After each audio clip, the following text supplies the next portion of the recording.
Paltrocast. Thank you all for doing this. Now, Austin, you're going to get the first question because you're wearing an Iron Maiden shirt. So, Austin, great work in this film. Had you seen any of the Kevin Smith movies before landing this role? Yes, I had seen Chasing Amy. I had seen Zack and Miri Make a Porno. Um, some of the first boobies and naughty stuff I had seen as a kid. And I had seen Clerks 2, Clerks and Clerks 3, and Yoga Hosers, and Reboot. So the answer is just about every single Kevin Smith film. When I That was is a fair amount, yeah. I think only Clerks and Mallrats were out, so you're way ahead of me on that. Now, Sienna, same question for you. Had you seen much of Kevin's work? And I asked that because you've been working very steadily for about 7 years now. Thank you. No, honestly, I hadn't at the time, and but I did know that he was a legend. So after booking this is when I went back. But it was an honor. Cool. Now, Reed, same question at you, and I promise it's going to get more interesting than that. But had you seen much of Kevin's work before landing this role? You're a Yale alumnus, correct? Yeah, so I went to Yale for drama school for my MFA. I had not seen Kevin's work until I got cast either. Then I went back and started watching some just so I could familiarize myself with maybe his aesthetic or how he would like to work. But I also didn't want to go in with too many preconceived notions. So I watched Clerks, I watched Chasing Amy, and then I was like, okay, I think I have an idea of what this is going to be like. And now I can say I'm a big Kevin Smith fan. He's wonderful to work with, and his movies are iconic. Agreed. Glad to hear that. Now, Nick, same question at you, but also, had you filmed near the Atlantic Highlands before this movie? No, I would say the closest I had filmed would have been Brooklyn, so in the Northeast, but nothing around the New Jersey area. But I was aware of Kevin Smith. I was a fan of him as a filmmaker. He's got a lot of movies that I've loved. I think Jay and Silent Bob Strike Back is one of my top comedies. So yeah, it was a total blast and a real shocking surprise to have gotten the gig. Got it. So Sienna, coming back to you here, if social media and Wikipedia are correct, your roots go back to Hawaii. How different is Hawaii from the Atlantic Highlands?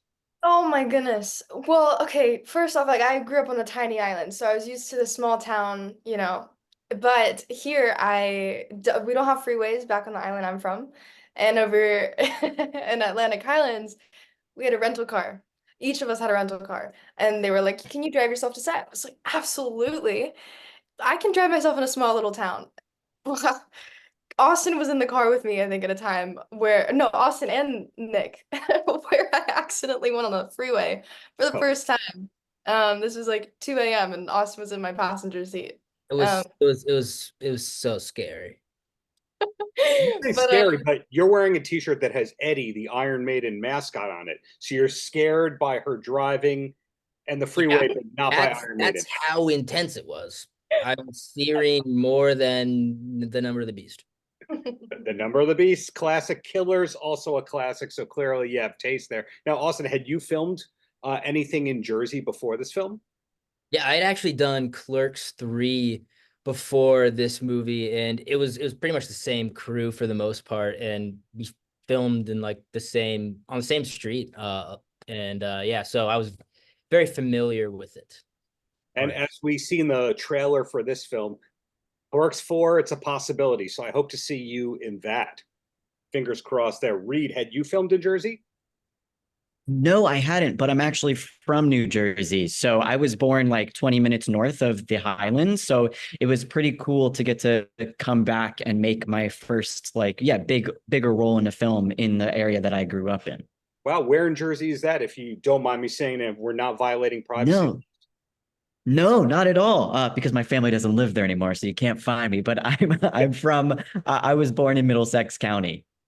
Ah, there you go. Okay. Yeah. Mm-hmm. Close enough to the Jersey Shore, but far away enough. Yeah, it was perfect for someone like me who can't tan. So I was like, I don't have to stay every day at the shore. I can find some shade. Yeah. May I chime in real quick? Please do. It's so crazy that there was someone else from Yale drama in the movie too. Yeah, yeah, it was super cool. Is that, I feel like that, is that rare? Or, I mean, I know there's I know like Lewis social- Black went there, but you don't meet a lot of Yale school. Who's the person that also went there that's in the film? Yeah, so she is one of the moviegoers in the film. She plays Jessica Court. Her name is Evelyn Giovine. She's a great actor, and she was in her final year of her MFA when I was beginning there. So it was really cool to get to come to set or to get a text from her being like, "Hey, I'm going to be in the movie you're in." So that was really cool. You never know who you're going to find on movie sets. People always know everybody, which is a blessing in many ways. Well, bring it back to Nick here. There's so many stars in the movie besides yourselves. Was there a particular cameo or celebrity appearance that made you most excited? I was so excited about basically all of them. Quite honestly, I know you know Ken Jeong's a huge hero, and so is Justin Long and all those guys. But I was really excited. I didn't get to work with her, but got to cross paths with Rachel Dratch while she was on set. She was so fantastic, but she, you know, her time, obviously everything she's done in film and TV, but her time in SNL with her and Maya Rudolph and Tina Fey, they were very influential to like my comedy taste too. Reed and I talked about that. So it was awesome to watch her do her thing live and in person. My last question before I let you go, related to Rachel Dratch, she's known for being a great improviser. Were any of the things that any of you did that we see in the final cut improvised? I couldn't speak to that. I don't know. What I'm sure, right? I'm sure she threw a couple things out there. But any of you, because I'm getting some high talent vibes right here, and Kevin's known for being very easygoing when it comes to actors being creative. Yeah, I mean, for me, there are definitely a few little moments, lines, or like things that I decided to do that were not necessarily as written that he just sort of let me go for. But yeah, there are a few lines that were not scripted that I just kind of whispered or threw in. And then I got to see the final cut at the premiere and I said, oh, he kept it. But that was that was true, I think, for a lot of us. Sienna, you're nodding as well. Do you remember some improv stuff happening? Well, the entire scene, I won't spoil it, between Ken and I that's pretty much all improv on Ken's part. I can't even remember what the lines were, but I feel like a majority of what ended up in the final cut is all Ken. Yeah, he's a funny one. And you have the last word there, Austin, because of the Killers t-shirt.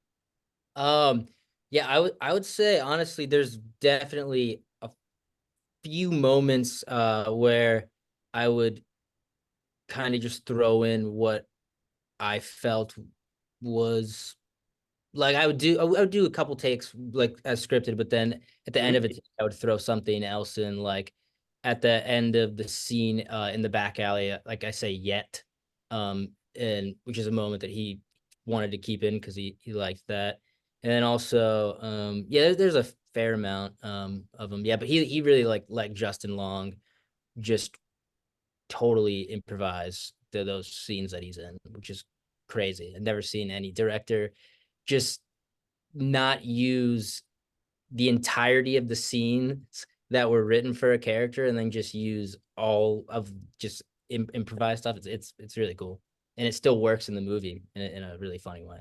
Well, I think I have to watch closely and see all of that. But in the meantime, congrats to you all on the 4:30 movie, and looking forward to future projects from you all. Thank you so Thanks. much, Pleasure Darren. meeting you. Appreciate that. I actually have a question, Nick. Did you add in Bubby? There's many times where you'd be like, Bri, Bubby. Was that you? He said I did. I don't know what I do half the time. Dude, You know that's what I one of mean? my- So He would do I it. might have, and he might have. What the hell? There you Two go. thumbs. And the All fireworks. right, look at that. Paltrocast.